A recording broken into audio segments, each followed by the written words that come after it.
Kadyrov, head of Chechnya, in critical condition, Ukrainian Intelligence reports. Here's a summary of the article. The head of Chechnya in Russia, Ramzan Kadyrov, is currently in critical condition. There is information in the media that Ramzan Kadyrov has supposedly been in a coma for several days, and doctors cannot help him. Ramzan Kadyrov is currently in critical condition. This is not due to an injury, said the representative of the Ukrainian Intelligence. Earlier, Bild reported that Ramzan Kadyrov, the head of Chechnya, was facing serious health problems.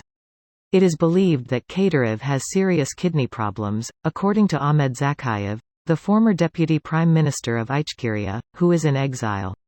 Kadyrov brought a doctor from the United Arab Emirates to Chechnya because he does not trust Moscow doctors. Dr. Yassin Ibrahim El Shahat, head of the nephrology department at Brigil Hospital in Abu Dhabi, flew to Grozny to treat Kadyrov. This post received a score of 11,000, with an upvote ratio of 95%. Here are the top comments in response to this article. Didn't he just get called to Moscow for rehab? He said no, no, no. Kadyrov brought a doctor from the United Arab Emirates to Chechnya because he does not trust Moscow doctors.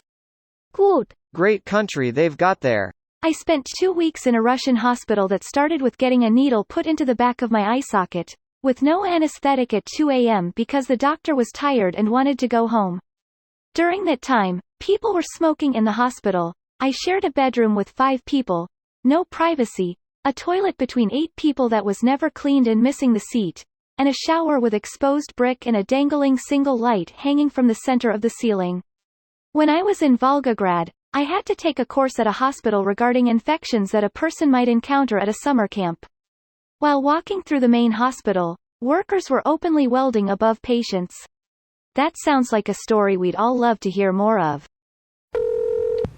The last few videos I've seen from him talking about his mother getting caught up in the sanctions, he looked bloated and was repetitive. He didn't look healthy then either. You see the video of him trying to play basketball? Not sure how old it is, but it is pretty telling of his general fitness. That specific video was mostly that Kadyrov had apparently never touched a basketball in his entire life than anything else. Which is not good for your health in general, but didn't show a specific problem. You should go outside and play. Go right now. Goddamn, I can't play basketball at all, I am fucked, boys. Gotta have a meeting with Putin if you can't lay up. Is it real this time? It was real the last time too. The fat fuck was on his deathbed but barely pulled through. A short time later he flew out to Moscow for a PR trip and looked like a bloated melting wax figure. The doctor he picked is pretty much a celebrity. I'm sure he can shove a new pair of kidneys in there and our dear old warlord will be good as new. New kidneys don't help much if they're failing from alcohol. He'll need a liver transplant plus or minus kidneys, which is a very complicated surgery that not everyone survives. Not to mention that Putin isn't happy with him, or anyone involved in the failure of the war not named Putin. He was probably right to not trust Russian doctors to care for him.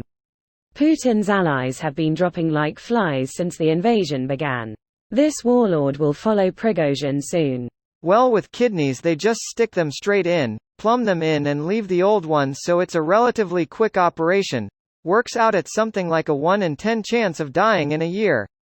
With a liver it's a bit more involved and depends on which side or if both sides are diseased and exactly how badly, because a surgeon can graft the parts of healthy donor liver into in place of the unhealthy liver.